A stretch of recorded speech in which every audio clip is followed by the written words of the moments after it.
Hello, mambo vipi? Karibu tena katika mwendelezo wa mafunzo ya Adobe InDesign. Tupo katika tutorial au tupo katika somo la pili kwa wale ambao wananifuatilia. Niliahidi kwamba kwenye somo hili tutaenda kufanya setup ya layout yetu au setup ya document yetu. Sawa?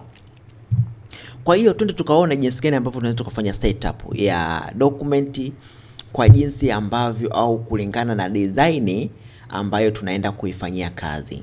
Sawa? Kwa hiyo ili kuweza kutengeneza document au kucreate document baada ya ile programu yako kuweza kufunguka, yani nazungumzia baada ya kuifungua programu yako ya Adobe InDesign, utakuja hapa sehemu ya faili. Ukishakuja sehemu ya faili hapa, utakuja sehemu ya new, then utabonyeza document. Sawa? Sasa hapa naomba unisikilize vizuri. Naomba unisikilize vizuri kabisa. Sawa? Hapa huku juu kuna sehemu ya recent. Recent maana yake document ambazo ulizozifungua hivi karibuni.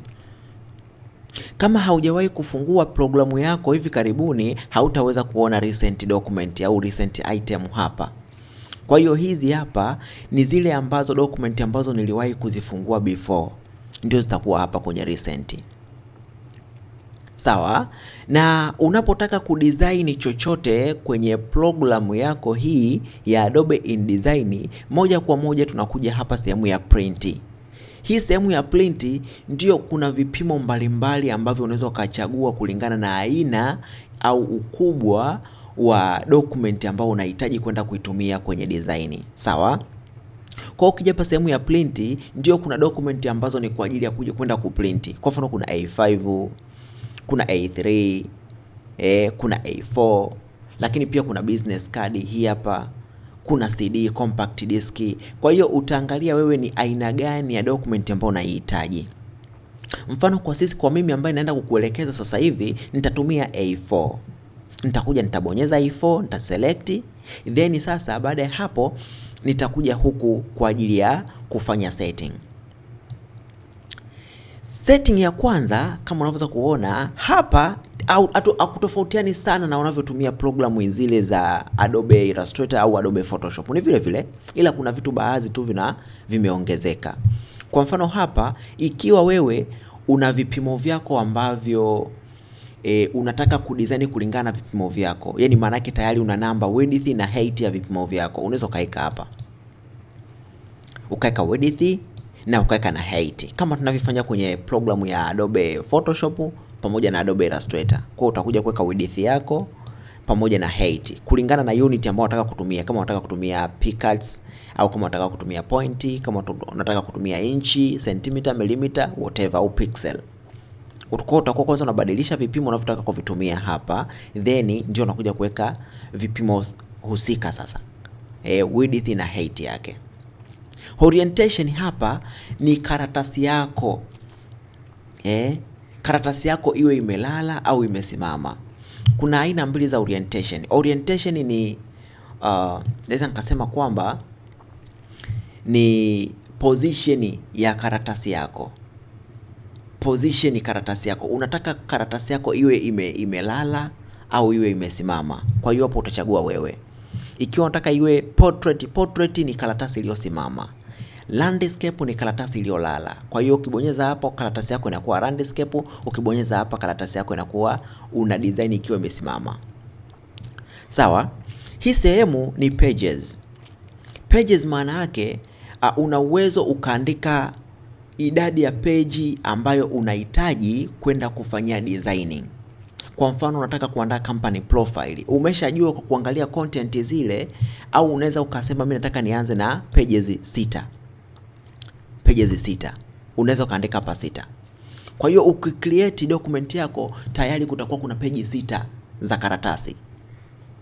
Zikiwa zinaongezeka, labda content zako unazo design ni nyingi zaidi ya karatasi 6, zilitakiwa ziwe zaidi ya hapo, baadaye unaweza tena ukaja ukaziongeza. Kwa hiyo hapo unaweza ukaandika karatasi za kuanzia.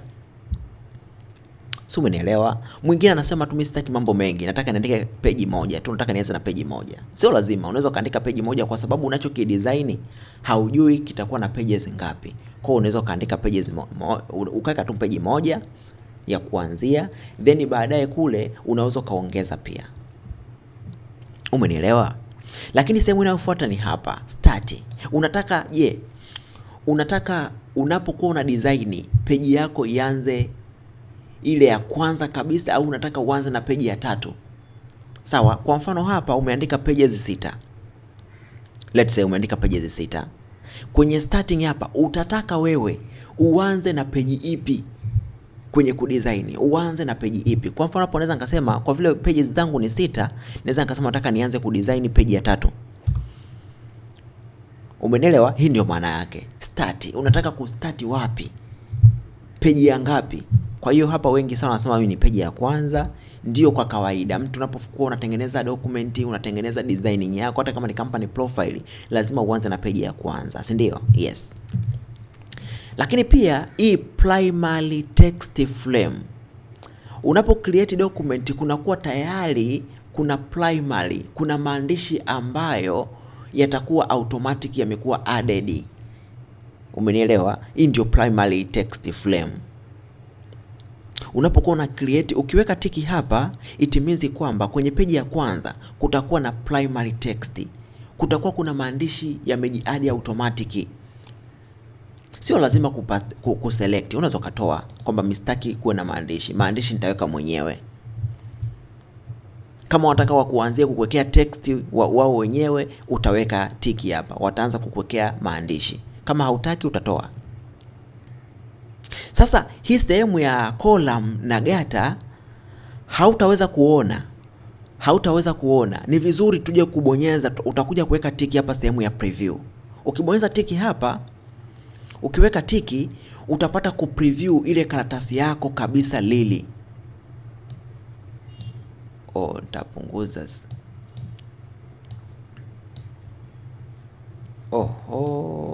Nitarudisha hivi kwa sababu tumeshamaliza, ili upate kuona hapa kinachofanyika.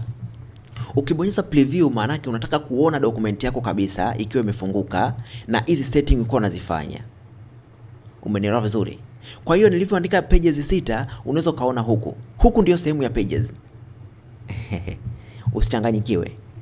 Usichanganyikiwe. Naomba twende taratibu kabisa. Sawa, naomba twende taratibu kabisa. Inapofunguka hii sehemu ya kuseti dokumenti yako, huwa kuna sehemu ya kupreview. Unaweza ukaweka tiki sehemu ya preview. Preview maana yake unataka kuona, programu hii inakupa uwanja wa kuona zile setting unavyoziweka kwenye zile setting unavyokuwa unazifanya, uweze kuona kwenye ile document yako inavyotokea. Kwa mfano hapo tumeweka page 6. Ukiangalia huku unaweza kaona kuna 1, 2, 3, 4, 5, 6. Ukitaka uweke moja, ukiweka moja hapa. Ukiweka pages moja hapa, page ya moja. Utaona huku page yako inakuwa moja. Ukiweka page 12, huku zitakuwa page 12. Sijui unanielewa vizuri. Ukisema nataka nianze page ya 4, itaanza page ya 4. Umeona huku imeanza page ya 4, ndio inafuata ya 5 na kuendelea. Sio, umeelewa? Unataka kwanza, yani page yako ya kwanza ile ya 4 ndio iwe ya kwanza. Sio, nielewa vizuri. Lakini hapa asilimia kubwa wengi wanasema nianze na page ya kwanza. Sawa? Kwa hiyo utaona page yako ya kwanza hapa namba 1 ndio imeanza. Sio, umeelewa? Lakini ukisema unaanza na namba 4, maana yake namba 1, namba 2, namba 3 hazitakuwepo. Itaanza page ya 4 na kuendelea. Umenielewa vizuri? Kwa hiyo page hapa sio lazima uweke page 12, page 6. Unaweza unasema mimi nataka nianze na page ya 1. Sitaki mambo mengi. Nataka nianze na page 1 ili sinichanganye. Nikisema ni add primary text, maana yake tayari utakuwa una add text frame. Kutakuwa kuna text frame baada ya kucreate. Sawa? Kutakuwa na text frame. Kwa hiyo hapa toa tiki kwenye text frame. Na hapa sehemu ya start weka 1. Pages utachagua wewe mwenyewe. Unataka kuweka page 10 ngapi, ni wewe mwenyewe tu, uamuzi wako. Tunakuja sehemu ya column. Column hapa, hii sehemu ya column maana yake unataka hii karatasi yako ijigawanye mara ngapi. Hapa ndio sehemu ambayo ni muhimu sana kuizingatia kwa wale ambao wanafanya designing za brochure. Brochure ni ile design ambayo inakuwa na pande tatu, unakuwa na kikunja hivi kipeperushi, maana yake unakuwa unakunja mara tatu. Kwa hiyo hii sehemu ya column inakusaidia wewe kudivide karatasi yako pande ngapi unataka. Kwa mfano hapo unaweza kaandika labda nataka pande 2. Ukiandika pande 2 ili uweze kuapia huku, utabonyeza sehemu nyingine hivi pap, utaweza kuona pande 2 hizi hapa. Ukisema pande 3 ili uweze kuapia, unabonyeza sehemu nyingine pap, utaona pande 3. Kwa hiyo kadri utakavyokuwa unaweka idadi ya column unazozihitaji, nazo zitakuwa zinaonekana hapo. Very simple. Sijui umeelewa vizuri. Kwa utaangalia wewe unahitaji column ngapi. Mimi nitaweka column moja tu, au ukiweka column 2, mfano umeweka column 2. Column gata maana yake ni space kati ya column moja na nyingine. Umeona hii space, unaweza kaifanya iwe kubwa zaidi, ndio column gata. Kwa mfano hapa nikiongeza, utaona column gata yangu inaongezeka hapa, column gata. Kwa hiyo column gata maana yake ni space kati ya column moja na column nyingine hapa katikati. Sijui umenielewa? Ni space kati ya column moja na nyingine. Umenielewa? Kwa hiyo ukitaka kuweka utaweka moja tu. Utaweka moja hivi. Au kama utaki kabisa, sidhani kama inakubali 0 ili usiweke yes. Ukiweka 0 maana yake hautaki space yoyote hapa. Ukisema unataka kuweka 0.7 au 0.6 ni wewe tu. Itakuwa hivi. Space yako itakuwa ndogo sana. Kwa hiyo utakuwa unaangalia ni ukubwa gani au space unaitaka iwe kubwa kiasi gani, ni wewe mwenyewe tu. Tumemaliza hapo. Utakuja sehemu hapa ya margin. Margin ni nafasi ya nje. Nafasi ya nje. Kwa mfano hapa nikiongeza margin, umeweza kaona, angalia hizi guides zangu. Nikiongeza hapa margin. Nikisema margin kwa lugha rahisi au ili uweze kuelewa, margin ni nafasi nje ya karatasi yako au nje ya contents zako. Contents zako zinapokuwa ndani, contents zako zinatakiwa ziwe ndani ya hizi guide. Kwa hiyo margin ni uwazi nje ya zile content zako. Umenielewa? Ndio margin.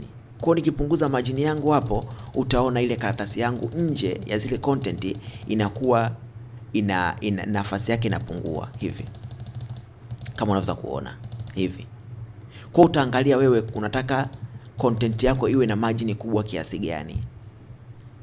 Sawa, nimekwambia margin ni uwazi uliopo unaozunguka content zako. Uwazi au nafasi inayozunguka content zako kwa ndani. Uwazi huu unaozunguka content zako kwa nje, I don't know, sio kwa ndani, kwa nje, ndio maana ya margin. Kwa hiyo utakuwa unaangalia wewe, je, hapa unaweza kuongeza margin moja au kuongeza, kwa mfano hapa sasa hivi nikiongeza naongeza margin pande zote. Ukitaka uweze kuongeza margin pande moja unaweza kaja ku unlink hapo, utabonyeza hapa ku unlink. Unlink hapa maana yake unaruhusu uwe unaongeza margin kwenye upande mmoja, lakini ukilinki maana yake unaruhusu ukiongeza sehemu moja zinaongezeka kote. Umenielewa? Umenielewa vizuri? Lakini kwa chini huko kuna kitu kinaitwa slug. Hii slug sio kitu yani slug hatuitumii sana. Slug huwa hatuitumii sana. Kwa hiyo usichanganyikiwe sana na hii slug. Slug huwa hatuitumii sana. Kwa hiyo wewe bezi sana na hizi sehemu ngapi? Hii sehemu ya page, kwanza sehemu ya vipimo. Sawa, sehemu ya page, sehemu ya start hapa pamoja na primary, column pamoja na margin. Hizo ndio sehemu unazotakiwa kubezi nazo sana. Ni sehemu muhimu sana kwenye kufanya setting ya document yako. Nafikiri kufikia hapo utakuwa umenielewa vizuri. Na hatua ya mwisho kabisa utakuja kubonyeza create. utakuja kubonyeza create. Utakuja kubonyeza create. Pop. Hello. Nafikiri sasa umeweza kuona tulivyokuwa tumecreate document yetu. Huu ndio muonekano wake. Kwa hiyo utakachokuwa setting utakazokuwa umezifanya kwenye document setting wakati unataka kucreate document yako, au kabla huja create document yako, zile setting utakazozifanya ndio zitakazoonekana baada ya kucreate document yako, kama hivi unavyoweza kuona. Tuliweza kuchagua column mbili na ndivyo column hizo mbili zimeweza kutokea hapa. Tulichagua peji moja na ndivyo peji moja imeweza kutokea hapa. Ikiwa unataka kufanya setting, yani naweza nikasema kwamba ikiwa unataka kufanya setting ya karatasi yako, maybe umebadilisha maamuzi kwamba hutaki column mbili, unataka column 3, au unataka kuedit upya hii document yako, width, column zako na kila kitu na margin na kila kitu. Ukisha create document inavyoonekana hapa huku kulia kwako, kuna sehemu ya pages. Kama unavyoweza kuona kuna sehemu ya pages. Pages hapa ni sehemu ambayo unaona karatasi zako au idadi ya pages zako. Sio, unaelewa vizuri. Ukija sehemu ya pages hapa utaona mpangilio wa pages zako ziko ngapi, na unaweza pia ukaongeza page. Ukija chini hapa kuna namna nyingi za kuweza kuongeza page. Nitakufundisha zote upate kuelewa. Chini hapa kuna sehemu ya jumlisha. Hii ni sehemu ya kucreate page. Ukiongeza hivi utakuwa umeongeza page. Ukitaka kufuta page uta right click kwenye hii page unataka kuifuta, then utakuja kusema delete spread. Uta delete. Utabakiwa na ile moja. Sio, umeelewa vizuri. Ukitaka kuongeza kwa namna nyingine unaweza kuongeza hapa chini, au ukaja uka right click hapa. Unaweza uka right click kwa sema insert pages. Uka insert page. Na hapa utachagua kwamba page yako unataka kuinsert after page hii ya kwanza au before. Umeelewa vizuri? Kwa hiyo utachagua, sana inakuwa ni after. Utakuwa unaangalia wewe mwenyewe unataka kuweka after au before. Hapa kuna kitu kinaitwa a parent. A parent kuna namna ambavyo unatakiwa, nitakufundisha, kuna tutorial yake nitakuelekeza. A parent maana yake ukitaka kuweka, kwa mfano a parent ni main page ambayo tutakuja wakati tunataka kuweka page number, unataka kuweka maybe watermark ili iweze kuapia kwenye document zako zote au kwenye pages zote. Hapa ndio kuna parent. Ndio maana kuna sehemu inaitwa a parent. Na hizi page zako utakazokuwa unaziongeza hapa, utakuwa unaona kuna muonekano wa a parent zinatokea kwenye a parent. Sitaki nigusie kwenye swala la a parent kwa sasa hivi, nitakuchanganya. Kuna tutorial yake ambayo nimejaribu kujikita na kuelekeza kwa upana, nimefafanua kwa upana zaidi ili uweze kuelewa nini maana ya a parent na inafanyaje kazi. Sitaki kugusia kwa sasa hivi. Kwa hiyo sasa hivi tujifunze namna gani tunaweza tukaongeza peji, namna gani tunaweza tukafuta peji na vitu vingine. Umenielewa vizuri? Kwa hiyo hapa utakuwa una uwezo wa kuongeza peji. Sawa? Hapa kuna njia ya kutumia. Hapa chini unaweza kuongeza peji moja, ukafuta hii, naweza nikafuta hapa. Nitafuta, lakini pia una uwezo wa kuongeza pages nyingi. Nita right click hapa, nitakuja kusema insert pages. Hapa kwenye sehemu ya insert pages hapa, maana yake unaweza kaandika pages ambazo unataka kuziandika, kuzi add. Maana unataka 2 au 4. Then hapa utakuja kuchagua position, page yako ikae after au ikae before, au at starting of the document au at the end of the document. Kwa utachagua wewe mwenyewe. Ukibonyeza okay, utaona peji zako zote 4 zimeweza kuongezeka hapa. Umenielewa? Sijui umenielewa, sijui. Kama unaweza kuona hapa huo mpangilio. Kwa hiyo hapa kuna namna ya kuweza kuongeza peji kwa kutumia hii sehemu ya hapa chini, na kuna sehemu ya hapa kwa ku right click hapa. Unaweza ka right click then ukaongeza pages hapa, ukasema insert pages. Nafikiri utakuwa umenielewa vizuri. Kuna wakati mwingine unaweza ukaona huu mpangilio wa hizi pages zako zimejipanga vibaya sana. Umeona peji ya kwanza, peji ya pili na ya tatu zinakuwa ziko embedded hivi. Kwa unaweza ukasema kwamba hakuna namna nyingine ya kuweza kuzipanga hizi karatasi zikawa katika mpangilio tu niliouzoea. Kama ninavyofanya kazi kwenye Microsoft Word na nini, zinakuwa ziko vertical hivi. Sasa ili kuweza kupanga peji zako pia inawezekana ukapanga peji zako vizuri tu, lakini pia unaweza ukazipanga hata hizi peji zako hapa zikuwa zinaonekana hivi. Ili kuweza kupanga hizi peji zako hapa, uta right click, then utakuja sehemu ilipoandikwa pages, view pages. Hapa sehemu ya view pages utakuja kuchagua horizontal, zitakuwa horizontal. Hapa ziko vertical, utaweza kubadilisha vertical, au utakuja kusema labda nataka by alternative layout, utaangalia wewe unataka ni ipi. Sawa, mimi nitachagua vertical. Lakini pia hapa ni mpangilio wa hii sehemu ya pages.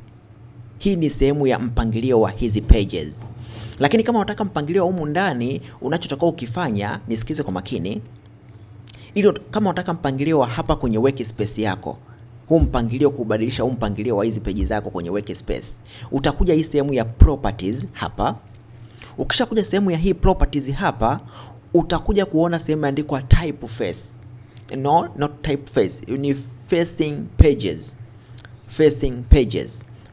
Hapa sehemu ya facing pages unaweza ukatoa tiki, toa tiki. Ukitoa tiki utaona mpangilio wa zile peji zako umekuwa wa kawaida kabisa kama ulivyozoea kwenye Microsoft Word au kwenye document nyingine au kwenye application nyingine ya uandishi.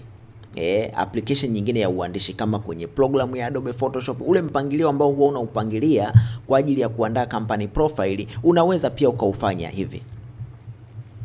Kwa hiyo ukitaka karatasi zako zisiwe zina attach karatasi mbili mbili, kwa mfano ukiweka facing pages zitakuwa zina face hivi, zinapangilika vibaya. Kama hautaki, unataka peji zako ziwe arranged, ziwe moja moja, kila moja iwe inajitegemea, utakuja kutoa tiki sehemu ya facing pages. Tambua kwamba mwanzo tulikuwa kwenye sehemu ya upande wa pages, sawa? Then nikaja hapa sehemu ya properties ili kuweza kufanyaje, ili kuweza kutoa tiki ile sehemu ya facing pages. Umenielewa? Si nimekuchanganya? I don't know. Utaniuliza kama utakuwa una swali. Lakini pia hii sehemu ya facing pages unaweza ukaweza kufanya setting wakati unaanza ku create document yako. Mfano, nitakuja sehemu ya faili, nitakuja sehemu ya new then document. Hapa mwanzoni kabisa unapokuwa unatengeneza document yako, kuna sehemu imeandika facing pages. Ukiweka tiki hapa, maana yake peji zako zitakuwa zinashikana. Kama unataka peji iwe inajitegemea, moja, mbili zinajitegemea, utatoa tiki kwenye facing pages hapa. Ukitoa tiki hapa, maana yake peji zako kila utakayokuwa unatengeneza zitakuwa zinajitegemea. Hope umenielewa. Nita close kama hivi. Hii ndio bila kuweka facing pages, peji zako zinakuwa moja moja, zinajiarrange vizuri, kana kwamba unaweza ka design bila wasiwasi ukatengeneza kitu kizuri kuliko kuweka hii facing pages hivi, zinakuwa zinashikana hivi, azileti muonekano mzuri. Hope umenielewa vizuri. Kwa hiyo hivi ndo jinsi ambavyo huwa tunafanya. Lakini pia unaweza ukabadilisha maamuzi. Nitatoa tiki. Unaweza ukabadilisha maamuzi ukasema mimi sitaki niwe na column mbili hapa. Sawa? Sitaki niwe na column mbili kwenye workspace yangu au kwenye document yangu. Nataka niwe na column tatu. Ukabadilisha maamuzi. Sasa ukitaka kubadilisha column, utakuja hapa, usiende huku kwenye sehemu ya pages. Utakuja hapa sehemu ya properties. Sawa? Ukishakuja sehemu ya properties, utakuja chini hapa, utasema edit page. Utasema edit page, utabonyeza hapa sehemu ya edit page. Ukishabonyeza sehemu ya edit page, itakuja hii sehemu ambayo itakuja sehemu ya margin and column. Utabonyeza hapa sehemu ya margin and column, then utakuwa na uwezo wa kuchange namba ya column. Kama ukitaka kuweka 3, utaweka 3, zitaongezeka hapo. Ukitaka kuweka 4, utaweka 4. Ukitaka kuweka 1, utaweka 1. Itakuwa ni karatasi tu plain ya kawaida, haina column yoyote. Kwa hiyo hii ndio sehemu. Na gata ni ule sasa, ukishaweka column kuanzia 2 kuendelea, gata nimesema gata ni nafasi kati ya column moja na nyingine. Hii nafasi ya hapa. Umenielewa vizuri? Kwa hiyo hivyo ndivyo setting baada ya kucreate document yako. Baada ya kucreate document yako ukiona kwamba mbona kama nataka nibadilishe maamuzi, nimeweka column mbili wakati natengeneza na create document yangu, lakini nataka nibadilishe, ndio utakuja kufanya maamuzi ya kubadilisha. Utakuja kwenye properties hapa, sawa? Nitatoka kabisa. Utakuja kwenye properties, utakuja sehemu ya edit page. Ukishakuja sehemu ya edit page, kuna sehemu imeandikwa margin and column, utabonyeza hapo, then unaweza ukabadilisha number of column, then ukabadilisha tag hata space, ukabonyeza okay. Kwa mfano hapo unaweza nikaandika zikawa column 3, nikabonyeza okay, zitabadilika kote kwenye pages zako zote.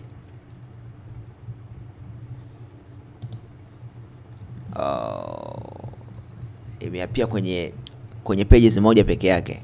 Sorry. Umeona imeapia kwenye document moja peke yake. Sasa kuna kitu moja nataka nikuelekeze hapa, unataka ukifahamu. Ukitaka uchenji huu muonekano wa hii nini, muonekano wa hizi column za document zako, utakuja hapa, utaangalia kama zitachange kote. Utakuja hii sehemu ya adjust edit page hapa. Ukishakuja sehemu ya edit page, utakuja kubadilisha, utaweka labda maybe 3, utabonyeza okay. Utaangalia, je, imechange kote?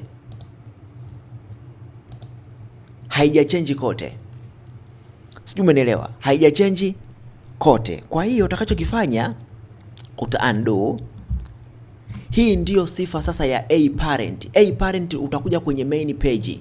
Kumbuka unapokuwa unabadilisha hapa, unabadilisha una change column, unakuwa umeselect kwenye page ya kwanza hapa. Mfano nikija hapa sehemu ya edit page, unaona inakuwa ina select page ya kwanza tu peke yake. Kwa hiyo ili uweze kuedit page zote, utakachokifanya, utakuja hapa chini kabisa hapa. Umeona hapa inakuonyesha kwamba hii ni page moja, page ya kwanza. Ukija kubonyeza hapa inakuonyesha ni page ya pili. Ukibonyeza page ya chini kabisa inakuonyesha ni page ya tatu. Sawa? Kwa hiyo hapo unaweza kubonyeza hapa ukaselect unataka ubadilishe kwenye page gani. Ukija kuselect A parent, manake hii ni main page. Hii ndio main page. Kwa hiyo utakachokifanya hapa, ukibadilisha hapa ndio inaenda kubadilika kote. Sio, umeelewa vizuri au nimekuchanganya? Maanake kwa mfano nikisema hapa niache kwenye peji ya kwanza, nikibadilisha vipimo vya column vitabadilika kwenye hiyo peji ya kwanza. Lakini kama nataka nikibadilisha column zibadilike kwenye pages zote, lazima nichague au nije ni select A parent, ndio main page ambayo ina control pages zote, ndo maana ya A parent. Sikutaka nikuelekeze kwenye tutorial hii.